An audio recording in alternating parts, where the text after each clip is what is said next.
Israel പ്രധാനമന്ത്രി Benjamin നെതന്യാഹുവിനെതിരായ അഴിമതി കേസിൽ വിധി പ്രഖ്യാപനം ഇനിയും നീളുമെന്ന് റിപ്പോർട്ടുകൾ. സുരക്ഷാപരവും നയപരവുമായ പരിപാടികളിൽ പങ്കെടുക്കേണ്ടതിനാൽ മൊഴി നൽകാൻ നെതന്യാഹു കോടതിയിൽ ഹാജരാകില്ല എന്ന് കഴിഞ്ഞ ദിവസം അഭിഭാഷകർ അറിയിച്ചിരുന്നു. ഇതോടെ നെതന്യാഹുവിന്റെ സത്യവാങ്മൂലം രേഖപ്പെടുത്തൽ വീണ്ടും നീട്ടിവെച്ചു.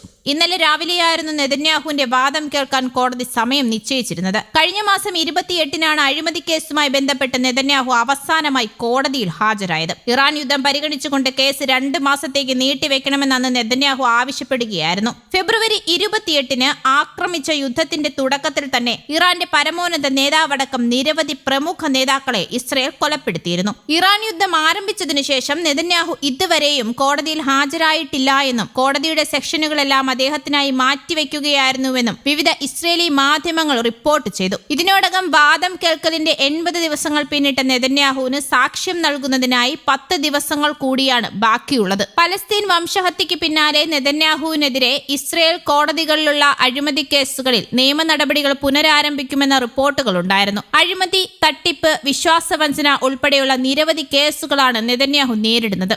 നെതന്യാഹുവും ഭാര്യ സാറയും ഹോളിവുഡ് നിർമ്മാതാവ് അർണോൺ മിർച്ചനിൽ നിന്നും മറ്റു ധനികരിൽ നിന്നും ലക്ഷങ്ങളുടെ മൂല്യമുള്ള സമ്മാനങ്ങൾ സ്വീകരിച്ചുവെന്നാണ് ആരോപണം. വിലപിടിപ്പുള്ള സിഗരറ്റുകൾ മുതൽ ഷാംപെയിനും ആഭരണങ്ങളും വരെയുണ്ട് അക്കൂട്ടത്തിൽ. ഈ സമ്മാനങ്ങൾക്ക് പകരമായി മിർച്ചന്റെ ബിസിനസ് താൽപര്യങ്ങൾക്ക് അനുകൂലമായ ഭരണപരമായ തീരുമാനങ്ങൾ കൈക്കൊണ്ടുവെന്നാണ് ഒരു കേസ്. ഇസ്രയേലിലെ പ്രമുഖ പത്രമായ യദിയോത് അഹ്റോനോത്തിന്റെ ഉടമ ആർണോൺ മൊസൈസുമായുള്ള നെതന്യാഹുവിന്റെ ദുരൂഹമായ ബന്ധമാണ് മറ്റൊരു കേസിന് ആസ്പദം. പത്രത്തിൽ തനിക്ക് അനുകൂലമായ വാർത്തകൾ പ്രസിദ്ധീകരിക്കാൻ വേണ്ടി സമ്മർദ്ദം ചെലുത്തി. ഇതിന് പകരമായി യദിയോത്തിന്റെ എതിരാളികളായ ഇസ്രയേൽ ഹായോമിന് നിയന്ത്രണങ്ങൾ ഏർപ്പെടുത്തുമെന്ന് നെതന്യാഹു വാഗ്ദാനം ചെയ്തെന്നാണ് കുറ്റപത്രത്തിൽ പറയുന്നത്. മൂന്നാമത്തെ കേസും ഒരു മാധ്യമ സ്ഥാപനവുമായി ബന്ധപ്പെട്ടുള്ളതാണ്. മാധ്യമ ഭീമനായ ബൊസേഖുമായുള്ള രഹസ്യ ബന്ധമാണ് കേസിനാസ്പദം. സുഹൃത്തും ബെസക് ടെലികോം കമ്പനിയുടെ ഉടമയുമായ ഷൗൽ എലോവിച്ചിന്റെ ബിസിനസ് താൽപര്യങ്ങൾക്ക് ഗുണകരമായ നിയമനിർമ്മാണങ്ങൾ നടത്തി. പകരമായി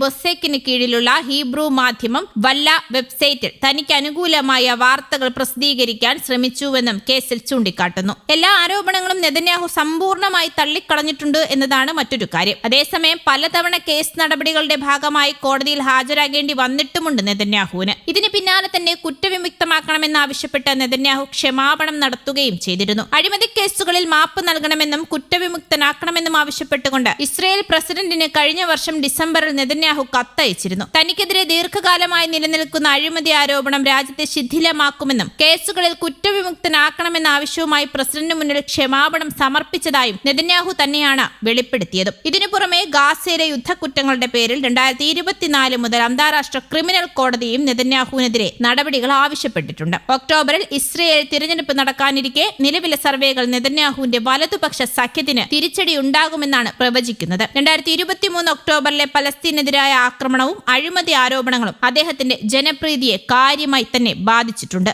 ന്യൂസ് ഡെസ്ക്, കേരള കൗമുദി.